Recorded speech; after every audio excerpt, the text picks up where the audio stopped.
Penataan Pasar Paya Ilang Takengon disambut baik oleh masyarakat dan para pedagang. Dengan suasana bersih dan nyaman, membuat kondisi Pasar Paya Ilang saat ini lebih tertata dengan baik.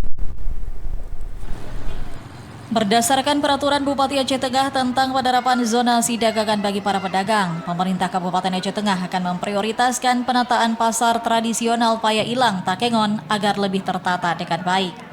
Sebanyak 300 pedagang yang berjualan di Pasar Paya Ilang Takengon akan ditempatkan di beberapa titik zonasi yang telah ditentukan. Kepala Bidang Perkembangan dan Perdagangan Dinas Perdagangan Aceh Tengah, Hadian Wijaya mengatakan, penataan zonasi pasar dilakukan sebagai upaya penertiban aktivitas para pedagang dan masyarakat di lingkungan pasar. Saat ini memang kita sedang melakukan penataan pedagang di Pasar Paya Ilang dengan intensif.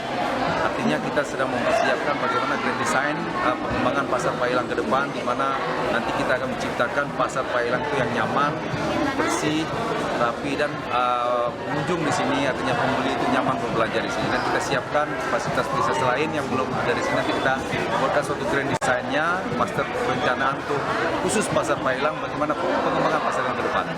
Pemerintah Kabupaten Aceh Tengah akan terus berupaya meningkatkan fasilitas pasar tradisional agar dapat memberikan rasa aman dan nyaman baik bagi pedagang dan pembeli. Dari Takengon, Aceh Tengah, Mutia, TVRI Aceh melaporkan.